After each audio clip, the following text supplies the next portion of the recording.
Love. It can be found anywhere. It can happen while walking on the street. It may happen at school, and more often, it can happen at home, while reading some doujinshi manga. Then, out of nowhere, your amazing, curvy succubus shows up and takes care of your wildest dreams, only to wake up in the morning and realize the night left clear evidence behind. This manga, filled with love, depression, and bouncy juggers, is called You Won't Escape Fukuroji-kun.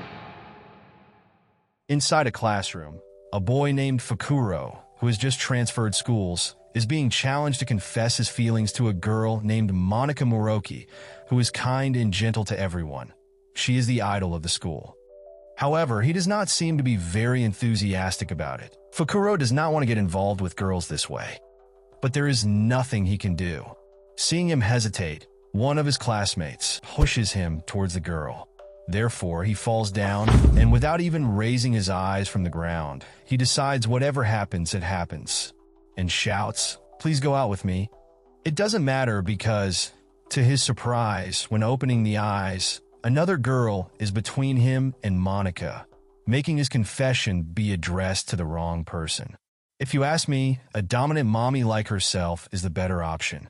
Unfortunately, a moment later the teacher enters the classroom, prompting everyone to go to their seats and stay in suspense until the end of the class.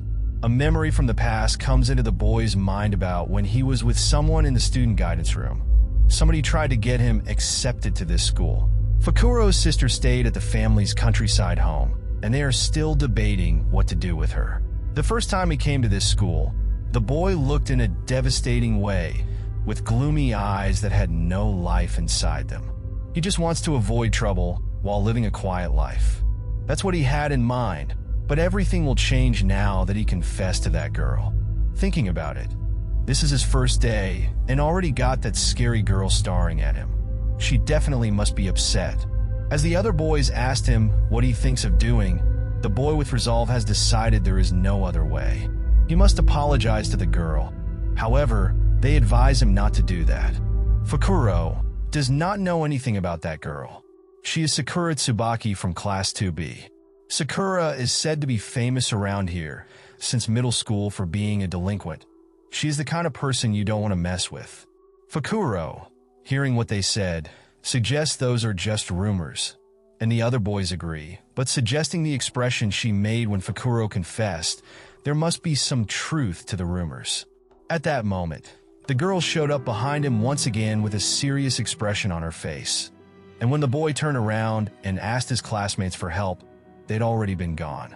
Moments later, inside the social studies prep room, Fukuro is inside with Sakura, and while the girl is locking the doors, the boy tries to explain what happened before. Fortunately, he is not fast enough, and the girl approached him, placing her hand on the wall near his head.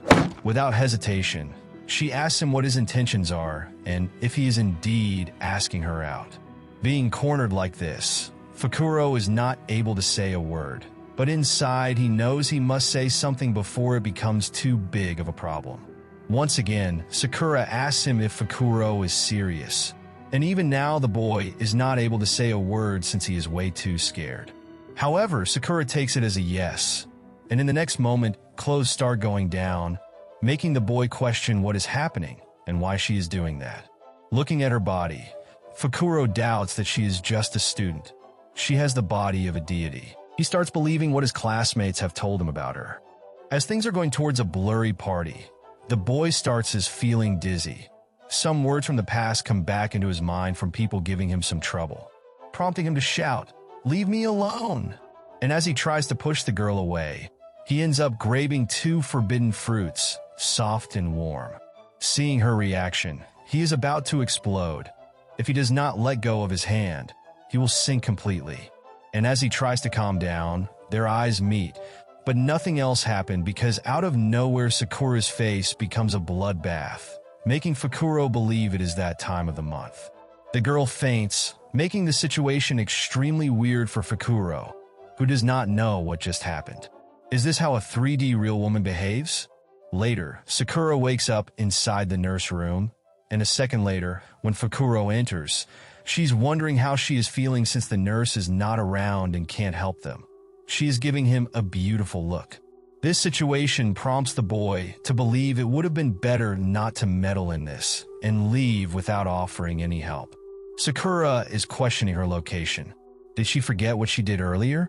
This situation makes Fukuro feel uneasy since he starts remembering some stuff he tries to forget, and as Sakura tries to move closer, she ends up falling down the bed, showing a completely different expression as red liquid flows down her nose. It turns out the girl is nearsighted, which means she can see clearly the objects that are close, but has difficulty seeing clearly the objects that are far away. This is good because she won't be able to see how small Fukuro is. She is supposed to wear glasses, but they are way too uncomfortable. Moreover, hearing about this, Fukuro realizes she is just a normal girl who has looked at people with that expression because of her problem. Earlier, Sakura's boldness must have been a moment of madness. Ready to tell everything and apologize for the misunderstanding, Fukuro is about to spill the beans. But before that, the boy suggests that he is relieved to find out she does not hate him. Even more, when carrying her to the nurse's room, he did not do anything lewd, but that is about to change because Sakura is feeling hot and buries his face between her huge and fat layers of meat. The boy tries to escape, but cannot break free from her cobra clutch. Hearing her words of happiness about how everyone avoided her and never wanted to listen, Sakura reveals she felt lonely until she finally found someone wonderful who chose her. All this makes Fukuro sentimental, and he hugs Sakura really hard. Not understanding why he is acting this way, tears appear on Sakura's face as she is finally happy to see Fukuro clearly. She is ready to give him her all, but it's too early, and they are still at school. Apparently, the girl thought that once someone confesses, they must move directly to second base. However, another person has appeared on the scene without their knowledge. The nurse has just returned and notices someone is here. When she goes to check who is on the bed, she witnesses a scene that could be interpreted as wrong, but at the same time, entirely right. A week has passed since the two have been suspended, and while Fukuro is walking towards the school, everyone is speaking about what he had done in the nurse's office. It turns out it already spread through the entire school, and his peaceful school life is no longer possible. Even when trying to engage in small talk, he could not do that since everybody seems to be avoiding him. Inside the classroom, nobody dares to look at him. Even those who tried to become his friends barely say anything when Fukuro greets them. Could it be that Sakura's expression makes everybody scared? When the boy moved closer, she greets him with a smile on her face, making him realize that this is the reason why nobody is bothering him. They all believe the rumors. At lunch break, the two are on the rooftop enjoying some food. It turns out this is Sakura's first time having lunch on the roof. After all, is not that bad. Fukuro can spend his time in silence. The boy starts thinking he should let it go. He better not get involved in unnecessary drama, and Sakura starts making weird expressions once again.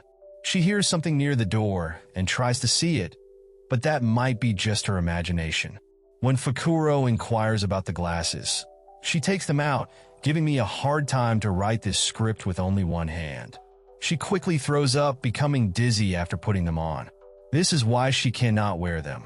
Fukuro then suggested this morning she had a hard time recognizing him in the class.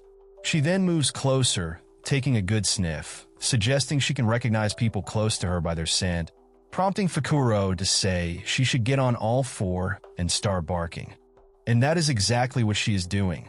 What they did not know is that someone was really on the other side of the door and not only enjoyed looking at the two of them who were enjoying their lunch, but enjoyed herself imagining she was also eating some of that. Another day at school, Sakura is eating a black chocolate stick and desires to see Fukuro really badly. It turns out she came earlier to school because of how excited she was about today. Moving in the past, when Fukuro was a child, he tried to protect a black-haired girl who was being targeted by some children. Even though he was weak and couldn't do anything but take hits from the other boys, he stood his ground. Apparently they were playing a game, and being hit by the ball means you are out of the match. Another girl who was on his team scolded the boy for facing Chikara pitch like that. This person knows he did it to protect the frail, scared-looking girl. That's why she lends him her hand, telling him that he looks really cool. This was a dream Fukuro had, most probably because he came back to this town. As he opens his eyes, the boy realizes how much he is missing Masai-chan. To his surprise, the most beautiful girl from school is inside his room wishing him a good morning. Quickly, he jumps out of the bed and rushes to his sister, who enjoys some TV while washing that dirty mouth of hers. Apparently, she is the one who let Kuroki inside his room. And when Fukuro wonders why she did that and how the two of them know each other, the sister tells him she is a friend from the past. Even Fukuro should know her since they've been hanging out all the time when they were children. Thinking about that, he realizes the person whom he adored as a child, Masai-chan, is actually Kuroki. Walking together towards school, the atmosphere is really awkward. Finally, Monica breaks the silence, apologizing for surprising him. Fukuro turns the table and apologizes himself, saying he was calling her nickname for so long without even noticing. The silence appears again, but they want to continue the conversation and start speaking at the same time.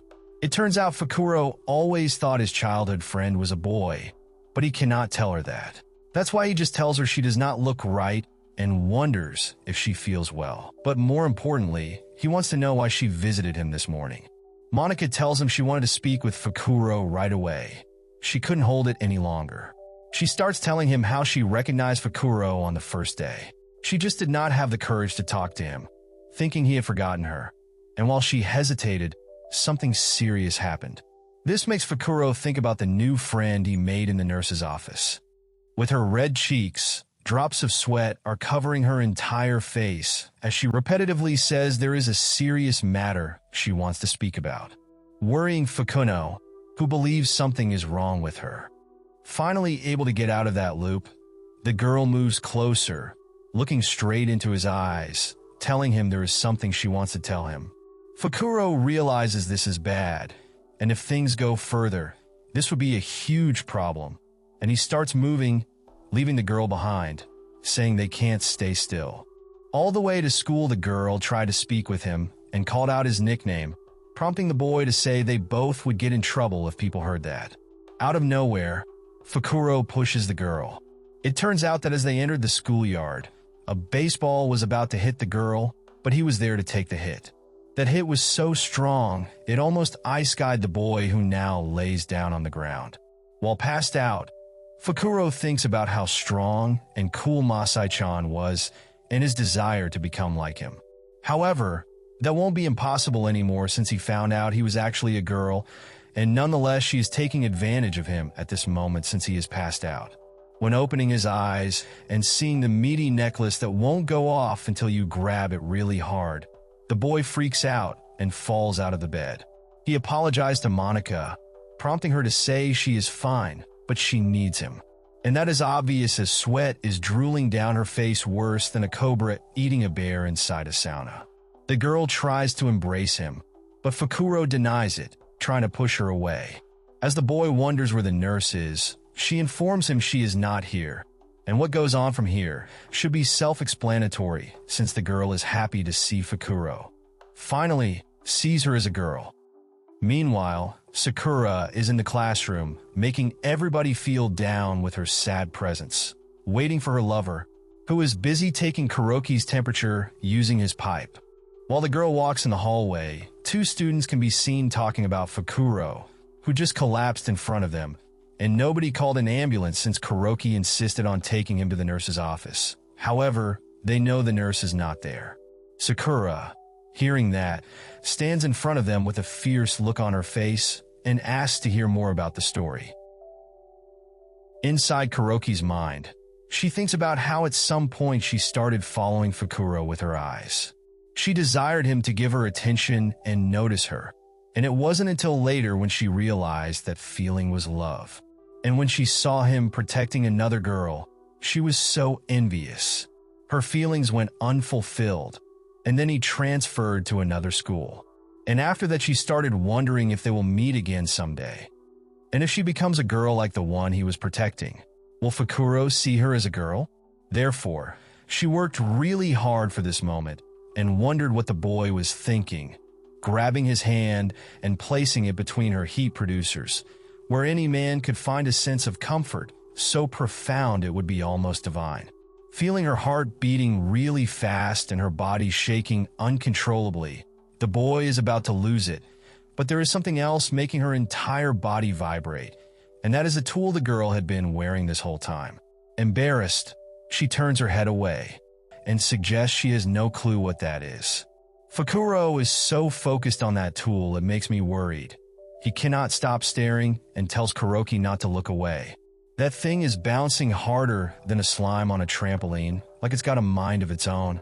His expression becomes even crazier as tears come down his face, believing this is too much, placing the girl in a bad spotlight, but that won't do. He is not allowed to say something like that. Fukuro has no idea how hard it has been for Kuroki and how lonely she felt when finally meeting him and did not even get noticed by the boy. Using this tool, she tried to distract herself from the loneliness. Yet, Fukuro believes this is beyond what he can accept as a reason. However, this is her true self. Kuroki wanted to see him for so long. Not even one day has gone by without him walking through her mind. Out of nowhere, after hearing that, Fukuro shoots the tool away, prompting the girl to call it Yukuin number 8, having the same name as the boy. Unfortunately for them, someone comes from behind them, emitting a dark aura and displaying 2 huge reasons why I am still reading this manga. She is holding Yukuin number 8 in her hand, and for some reason, witnessing this makes me feel like my ass is about to check into the hospital for an emergency. Glaring at the two, who seem really flustered, one's body sweatier than the other's, they try to say it's a misunderstanding. Right then, Sakura jumps into the boy's arms, embracing him with tears in her eyes. She was so worried because Fukuro hadn't shown up, and by the way she's reacting, it is obvious the woman hasn't seen Kuroki's outfit, the one that involves only a blanket that covers the cherry blossoms. Sakura even thanks the girl for keeping an eye on Fukuro. And right then, when the boy starts feeling bad for deceiving her, Sakura mentions something. She wonders why Kuroki's clothes decided to take a walk while she is there with nothing but a blanket. Hearing that, both Fukuro and Kuroki become agitated, but the easygoing Sakura believes in the no-shirt party and decides to join them. Apparently, she even understands that Kurosaki likes Fukuro as well. Meanwhile, the other girl tries to say something, but the only thing that comes out of her mouth is gibberish. Apparently, there is something about Tsubaki that Sakura accepts. However, Fukuro has no clue what is going on. After that, Sakura makes a declaration, suggesting Fukuro would choose her. Even if he gets close to other girls, he would definitely come back to her. That's what being in a relationship is about. Believing and waiting is a woman's virtue, as Akari-chan says. However, this is not the main point. As in life, seeing the person you like being liked by others makes you desire them even more. And especially when that person is your boyfriend or girlfriend, it makes you even more excited. That is the case with Sakura and Fukuro. Seeing that he is popular makes her heart beat fast, her body tremble, and her skin turn red. When Kuroki hears the word boyfriend, her mood seems to change. But right now, Sakura does not seem able to stop speaking. She mentions her happiness at seeing that Kuroki likes Fukuro as well. Realizing that Sakura recognized Kuroki right away, Fukuro wonders how she did that. Apparently, Kuroki is pretty famous. Also, it might be because of her good metabolism. She uses deodorant, making her memorable. While saying that with a smile on her face, Kuroki's confidence starts leaking toward the floor. However, that's not enough. Shouting out loud, Kuroki lets them know she won't give up. She won't lose. She is the one who liked the boy for much longer. Fukuro is hers. Right then, a voice can be heard approaching. The nurse comes back with her ultimate water dumpling. Realizing that, Fukuro prompts the girl to hide quickly, since getting caught once again would result in suspension. Right before entering the room, the nurse hears some noise coming from inside and, thinking about it, what happened last time may be happening again. That's way too unfair. Rushing inside, she sees that there is nobody in the room and believes it was just her imagination. Therefore, she goes back to her food and decides to enjoy her time. Meanwhile, the three are under the bed, having a good exchange of air. Believing today is the day, Sakura is about to make a move and grabs the boy by the face, ready to unite their red things located under the nose on the human face. However, her heart is not ready for it and pushes the boy away, making him collide with Kuroki, who is standing behind him. A little later, inside the classroom, everyone is worried about Kuroki, who is injured. But when asked, the woman only tells everyone she bumped into a wall. One seat behind her is Sakura, who seems really lost in her thoughts, while her face is showing exactly what's happening inside her head. But no matter what, Kuroki won't let her have Fukuro.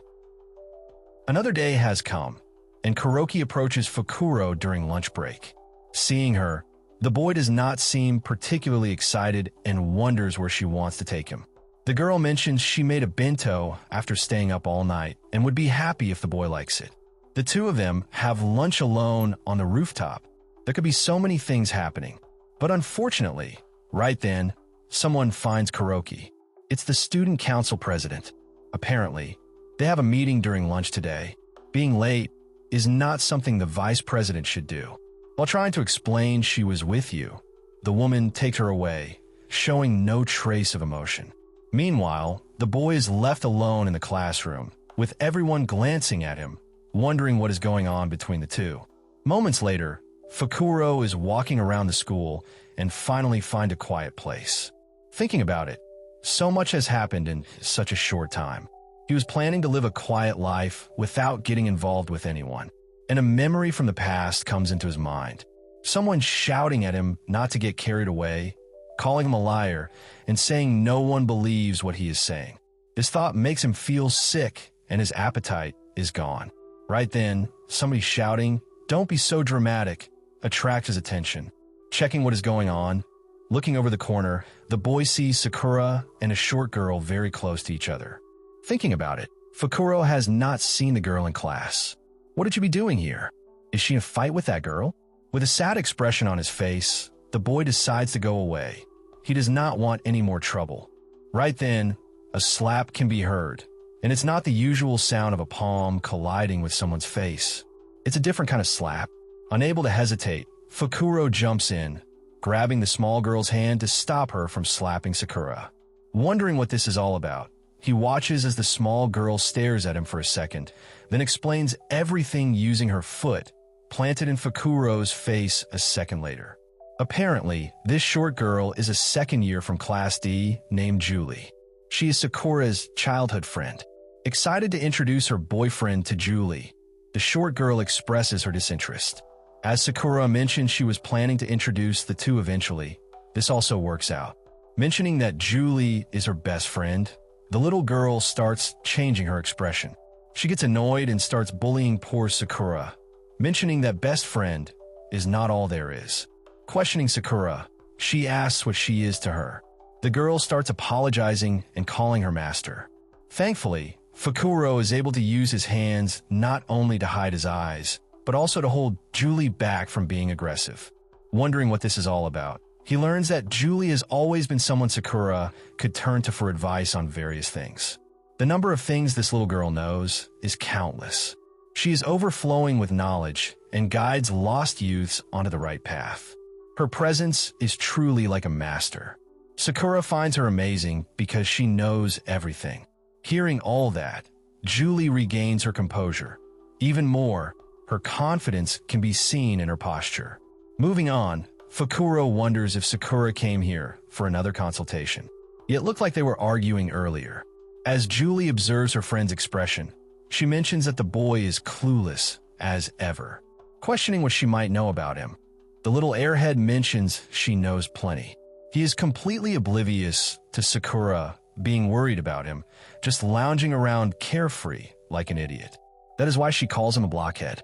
Trying to figure out why Sakura would be worried about him, the girl intervenes, trying to stop Julie from saying more.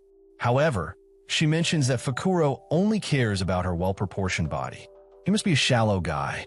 All flustered, Fukuro wonders what she is talking about. Going deep inside his mind, unable to see what is happening in front of him, he ponders. Despite saying no, the truth is that he has already grazed her slippery skin with his sticky hands. With an expression that suggests he's struggling to clean himself, the boy insists her body is not just an object. It's not like that at all. However, Julie does not buy it. She mentions that for someone who claims otherwise, he sure enjoys himself plenty. Maybe he thought she wouldn't find out, but rumors spread quickly, even if they're just whispers. Looking at him, she suggests Fukuro only gets serious when it's about himself, which is different from when he pretends to worry about Sakura. Stuttering, he tries to deny it, but Julie catches him once again, and his tone changes completely. In the end, he is just trying to protect himself from getting hurt. Right then, she asks if something happened in his past. What could have made him so afraid? This brings back memories from when a girl mentioned she would be waiting for him after school in the empty classroom in the East Building. She wanted to properly thank him. However, things turn out differently than he expected. Falling down on his knees, Fukuro tells Julie to stop.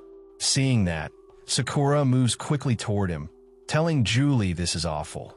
Wondering why she is doing this to Fukuro, she realizes this is how someone genuinely worried reacts. He is nothing like the kind of person who truly agonizes over others or cares. That is why she cannot forgive his attitude. Julie mentioned she knows about various things. By now, he should understand what she means. For now, she is going to stay quiet, but it is time for him to think about what he is going to do moving forward. As the bell rings, Julie mentions that Sakura does not want to lose her perfect attendance. However, she cannot leave Fukuro here like this. The boy thanks her and mentions she can go ahead. He's going to be fine. Despite her saying she wants to stay with him, he mentions he needs some alone time. As the two girls are leaving, Julie's voice echoes in his mind, asking him what he plans on doing moving forward. He realizes this is hopeless. Things cannot stay like this. The following morning, another big-hearted woman shows up, calling for you and asking if he knows what time it is. He should wake up, but looking at his face, that is the last thing he wants to do. While thinking of Sakura's face, Julie's voice is still playing in his head, asking the same thing. While having breakfast, that woman, blessed by God with meat in the right proportions, suggests he is always busy. She thought Fukuro had started looking brighter lately, but now he's gone back to how he was before. Even at school, some of his classmates are wondering what is wrong with his face. That makes him wonder if he really is making such a terrible expression. Mentioning he has some serious dark circles under his eyes, his friend starts getting worried upon seeing someone. That someone is Sakura, who looks down, but taking a gasp at the boy makes her face a little brighter. Looking at her, Fukuro realizes she's been worried sick about him, and he is acting like he does not even know. Passing by him, no words are exchanged. Fukuro's classmate comes back to him, wondering if the two of them broke up, but Fukuro does not even realize his friend is there. Yet this might be for the best. They only ended up together because of a misunderstanding. Leaving the classroom, letting his friend confused, Kuroki witnesses everything and seems to be worried. During lunch break, he is sitting alone on the rooftop, eating that sorrow sandwich. Deep in his thoughts, he believes it all started because of that stupid mix-up. He decides to just lay low for the rest of high school. That's the plan. This is what he wanted all along, to live without getting tangled up with anyone. But then, the thought of Sakura thanking him for inviting her comes into his mind. Even more, hearing her say she had been waiting to see him for a long time makes his heart hurt. While drinking in his own tears, Kuroki approaches him with her small and cute face. She would like to sit next to him. From beside him, the woman seems to be losing it. She realized our boy became so weak, but then the feeling of love, or better said lust, takes over. Thankfully, Fukuro realizes something is wrong with her and calls Kuroki. She directly mentions that, despite not knowing what happened, she can't stand seeing him look so pained. She wants to become his strength. However, the way she perceives strength seems rather different, because the fabric she wears starts rolling down. This is her opportunity. She can take advantage of this situation. However, Fukuro seems to have some kind of illness when it comes to cute girls throwing themselves at him. He is about to throw up. She must stop. After a short, awkward pause, Kuroki tells him not to suffer alone. She is here for him. Indeed, the boy could see and feel that very well. Too bad his body reacts in all the wrong ways. After hearing Monica, he turns his back towards her. Despite his body acting weird when somebody else touches him, his eyes are working just fine. They go straight for those sweaty hills. Therefore, right now he would like to see her in a different way before she is making such serious affirmations. Hearing the word alone, Fukuro mentions that Tsubaki was suffering alone as well. He should have known how hard it must have been for her. Fukuro even thought about it all night long. What does he really want? What should he do? However, his mind has already gone dirty. The only thing he could actually think of were those moments when their bodies emitted so much sweat they created a salty love lake. Fukuro realizes he knows nothing. Her hobbies, her favorite things, favorite movies, birthday, nothing. If things keep going like this, they'll go downhill. And no, not in the way where somebody just lies on their back. A little better, Fukuro thanks the girl in front of him with a slight smile. She allowed him to snap out of his gloomy mood. Kuroki is the same old girl he knew. Unfortunately, this is not the kind of reaction she was expecting. Right then, Fukuro receives a message on his phone, and his eyes grow wide in fear. We are taken inside the school, into a room filled with books and a tiny creature sitting on a pile of them. Questioning if the boy has reached a conclusion, she remembers. Yesterday, this girl told him she would wait for him in the clubroom after school. And now, she wants to hear what is inside his mind. Yet, this won't help him in any way. The girl had already made her decision. She won't let this fumble bag stay near her beloved Sakura. He doesn't deserve her. Fukuro lied and played with her feelings. This creature saw everything. She knows every little detail. Now, as she waits for the answer Fukuro is about to give, Sakura sits in the same room, behind a pile of books. The little one prepared everything. She wants to be Sakura's guardian and make sure this guy never comes near her. Demanding an answer, Fukuro shouts, "I am not breaking up." This comes unexpectedly. She tries to get something out of him since Sakura is listening, attempting to make him give excuses. But he does not have any. He treated Sakura badly. He lied to her and tried to cover things up. But this time there will be no more hiding. Fukuro wants to properly apologize, and if she forgives him, he would like to say it again. He would ask her properly this time, "Please go out with me." From the side, while one girl is annoyed, believing this guy got too confident just because he settled his mind, the other girl seems to be blushing really hard.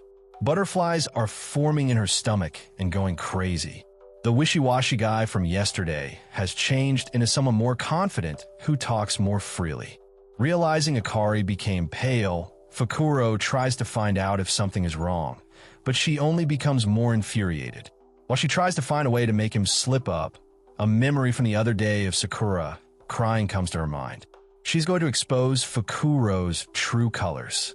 She continues by saying he should stop acting high and mighty, especially since he didn't even notice Sakura's troubles. This only fuels him more. Agreeing with her, Fukuro lets her know that from now on, it's going to be just the two of them. He wants him to talk everything through. Once again, the little one gets even more infuriated, while Sakura's heart starts beating faster and faster. Gosh, what happens next makes me want to visit the church for a long time. Akari tells the boy to close his eyes, and he does as told. Crystal clear water and alcohol meant to wash away memories. What I have seen cannot be removed from my mind. Even Fukuro is taken aback, not understanding what just happened. Realizing the boy's expression is not what she desired, Akari takes a book and starts reading, wondering what she had done wrong. Moments later, she starts walking toward Fukuro, who is slowly backing off. But she could have felt somebody's breath burning if it wasn't him. Who could it be? Indeed, Sakura, who had been sitting hidden this whole time, couldn't take it anymore. Her mind is no longer controlling her body. It moves on its own. Precious arrow of Cupid strikes Sakura. The girl is sweating so hard, everything starts slipping down. Fukuro, watching this, feels his cheeks burn, so red that Santa's reindeer might have mistaken them for Santa's own. However, Akari loses control and drives her foot into the boy's face, dropping him instantly. Later, Fukuro and Sakura are walking on the street together. The girls seem to be really worried about him getting hurt. Turns out, after getting kicked in the face, the girl went in a frenzy and threw everything she could grab towards Fukuro. Everything but those beautiful round grails that were in Sakura's possession. Followed by that, Sakura mentions that she had been spacey ever since she was a kid. Akari always looked out for her, taking care of things. She taught Sakura many things when she was clueless, studying and how the world works. Actually, she had been taught about love as well. Everything is because of her. That little demon filled her head with weird ideas on how she should behave. But everything that girl said was probably because she was worried about Sakura. She did not want her to get fooled by some jerk. Right then, Fukuro realizes there is something he has to do.